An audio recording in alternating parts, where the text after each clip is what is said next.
Assalamualaikum warahmatullahi wabarakatuh. Berjumpa lagi dengan saya Prasetyo Jatiwiono.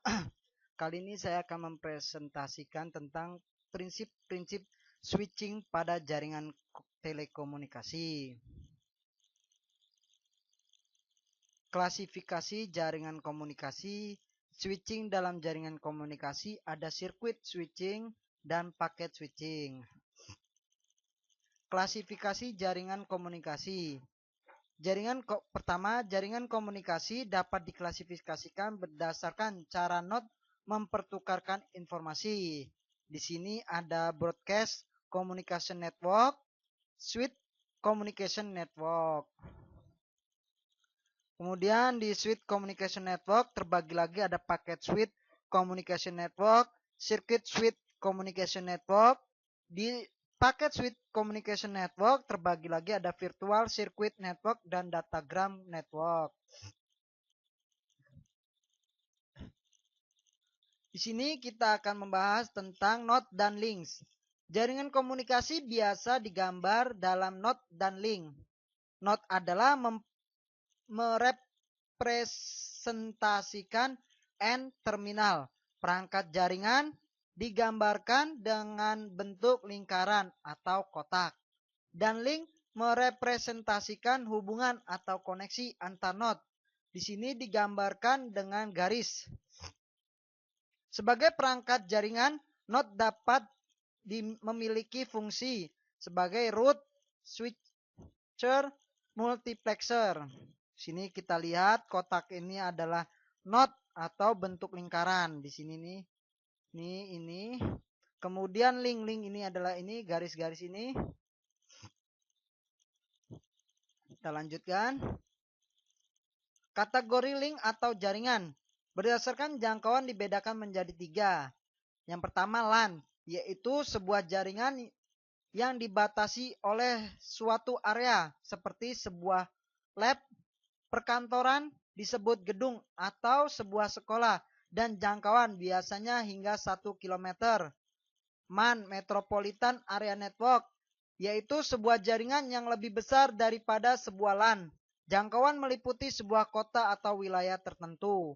WAN, Wide Area Network, yaitu sebuah jaringan yang memiliki lingkup sangat luas. Biasanya sudah menggunakan satelit ataupun kabel bawah laut, menghubungkan antar negara. Sebagai contoh keseluruhan jaringan BNI ada yang di Indonesia ataupun ada di negara-negara lain. Jaringan ini pun dapat dikatakan sebagai internet. Kemudian apa itu switching? Switch yaitu saklar dan switching adalah pensaklaran atau sistem kontrol, penggantian, pengalihan, pengubahan, pemindahan secara elektronik. Apa yang disaklarkan? Mari kita lihat sama-sama. Nah, ini contohnya. Bagannya di sini ada Nonsuki, push to node, push to back. Lanjutkan. Mengapa perlu switching? Mari kita lihat. Bandwidth suatu saluran komunikasi, baik voice maupun data, tidak akan termanfaatkan maksimal jika tidak disiasati dengan teknik switching. Kemudian tanpa switching, saluran akan terus terhubung meski sudah tidak terpakai. Maka di sini dikatakan pemborosan. Kemudian tanpa switching, biaya komunikasi jadi sangat mahal akibat monopoli pemakaian saluran. Nah, sini tadi yang saya bilang pemborosan. Beberapa prinsip switching. Yang pertama, transmisi data atau informasi jarak jauh biasanya dilakukan melalui beberapa switching node yang saling terhubung sehingga membentuk suatu jaringan switching atau data juga disebut jaringan komunikasi switching. Switch. Setiap node yang terdapat dalam jaringan switching bekerja tanpa memperhatikan isi data atau informasi yang ditransmisikan. Transmisi data dimulai dan diakhiri di perangkat yang dinamakan station. Station dapat berupa komputer, terminal, telepon, dan sebagainya. Data ditransmisikan melalui suatu route yang ditentukan oleh proses switching di setiap node yang dilalui. Sedangkan koneksi node ke node lainnya biasanya dilakukan secara multiplex. Jaringan komunikasi biasanya dibuat terhubung sebagian. Sebagian lainnya digunakan sebagai koneksi redundant atau backup untuk meningkatkan reliabilitas jaringan. Teknologi switching dibagi ke dalam dua jenis. Tadi seperti yang di awal saya bilang ada circuit switching dan packet switching. Contoh switching network sederhana. Prinsip sirkuit switching. Karakteristik sirkuit switching. Menerapkan sebuah patch komunikasi yang didedicated atau permanen antara dua buah node. Istilah yang sering digunakan untuk kondisi ini disebut connection oriented. Ada prosesnya melibatkan 3 tahap, yaitu sirkuit establishment atau point to point dari terminal ke terminal melalui switching nodes dan internal switching dan multiplexing antar switching node, signal transfer dan circuit disconnect. Jika sirkuit tidak tersedia maka akan terjadi blok atau nada atau tanda sibuk. Ada garansi quality of service atau bandwidth, latency atau jitter. Tidak akan ada informasi yang hilang sepanjang sirkuit tersambung terus-menerus.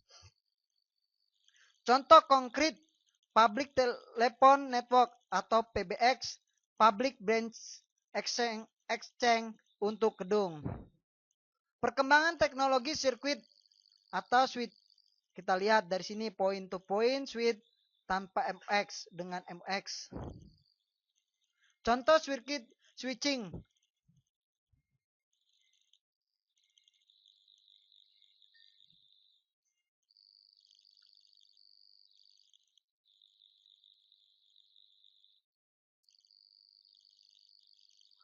Contoh circuit switching. Ada proses pembangunan hubungan dan hubungan tetap terjaga selama percakapan berlangsung. Sumber daya jaringan dialokasikan atau reserved dan diduduki secara tetap dedicated dari pengirim sampai penerima selama pembicaraan berlangsung. Bukan strategi yang efisien. Selama terjadi hubungan, saluran fisik akan digenggam bahkan selama periode silent, saat di mana tidak ada informasi yang dikirimkan. Routing dalam sirkuit switching. Di sini ada efisien cara diperoleh dengan cara meminimalisasi switch dan kapasitas transmissing. Di sini ada pelanggan A, B, C, dan D. Kemudian local loop. Mana local loop? Link antara pelanggan dan jaringan. Hampir semuanya menggunakan twisted pair. Nah, di sini. Kita lanjutkan saja. Routing pada circuit switching. Nah, ini sama. Gambar proses circuit switch atau generic switching.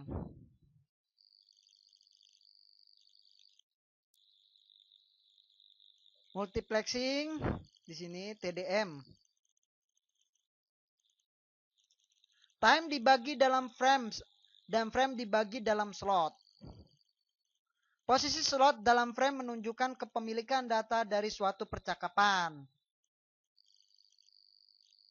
Membutuhkan sinkronisasi antara pengirim dan penerima. Dalam suatu percakapan, time slot tertentu digunakan sebagai identitas data baik bagi pengirim maupun penerima. Time slot yang sudah diduduki tidak akan bisa digunakan oleh yang lainnya, kecuali bila percakapan sudah selesai. Ini gambar timing. Keuntungan dan kelemahan menggunakan circuit switching. Keuntungannya sekali koneksi terjadi, tidak efisien, kelemahannya tidak ada berarti ya. Prinsip paket switching. Dalam paket switching, data yang ditransmisikan dibagi-bagi ke dalam paket-paket kecil, kurang dari 1500 byte. Jika source mempunyai message yang lebih panjang untuk dikirim, message itu akan dipecah ke dalam barisan-barisan paket. Tiap paket berisi data dari user dan header. Header berisi minimal adalah info agar bagaimana paket bisa melalui jaringan dan mencapai alamat tujuan. Umumnya header berisi source, destination, packet size, sequence number, error checking information. Mengapa perlu paketisasi? Pertama, untuk komunikasi end-to-end yang terjadi atas banyak link. Transmisi paket memungkinkan suatu paket yang menjadi bagian dari suatu pesan diterima, diproses, dan diteruskan oleh suatu node ketika paket lainnya masih dipersiapkan.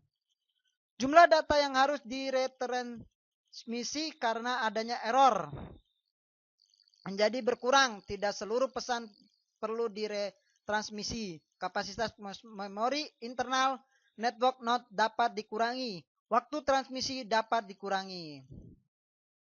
Mengapa perlu paket ini tadi? Masing-masing paket akan dikirimkan ke jaringan secara independen, tidak tergantung pada rute paket sebelum atau sesudahnya. Paket yang berbeda dari pesan yang sama dapat melalui rute yang berbeda. Istilah untuk karakteristik ini disebut connection list. Pada sisi menerima, header setiap paket akan dibuang, kemudian paket diurutkan kembali menjadi sebuah informasi pesan sesuai dengan yang dikirimkan.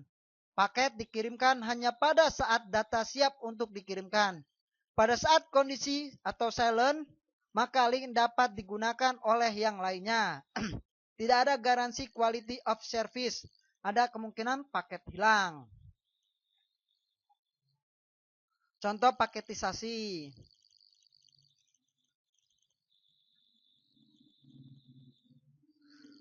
Keuntungan paket switch, efisiensi link sangat tinggi.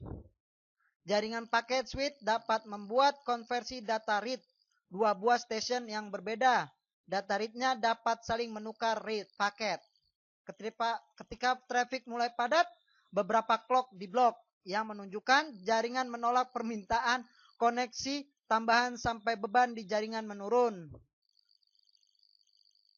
Prioritas dapat digunakan. Jadi kalau sebuah node mempunyai sejumlah queue paket untuk ditransmisikan, paket dapat ditransmisikan pertama kali berdasarkan prioritas yang lebih tinggi.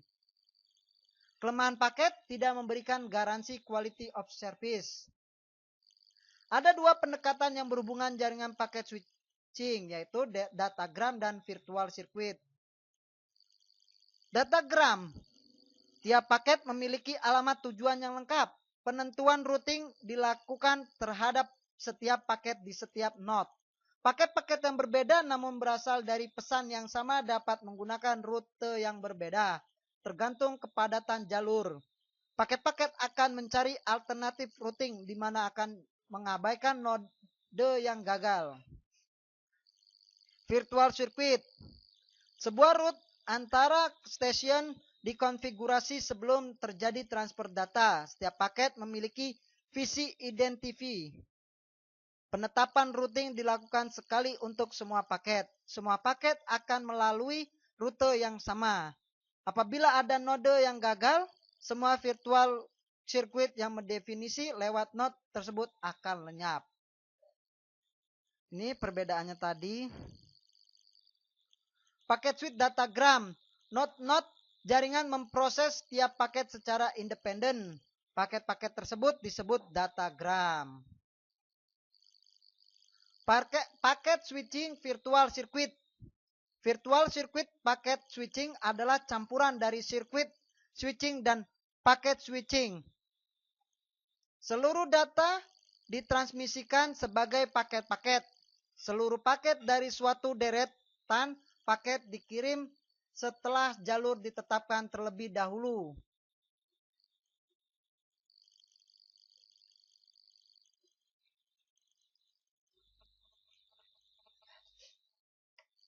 Urutan paket yang dikirimkan dijamin diterima di tujuan. Bagaimanapun, paket-paket dari virtual circuit yang berbeda masih dimungkinkan terjadi interleaving. Pengirim data dengan virtual circuit melalui 3 fase. Penetapan visi, Pentransferan data, pemutusan visi. Alamat tujuan paket pada header tidak perlu lengkap. Routing pada paket switching bagannya dapat kita lihat. Plus minus pada virtual circuit dan datagram. Kita lihat ini perbedaannya. Beberapa perbandingan. Kita lihat juga ini.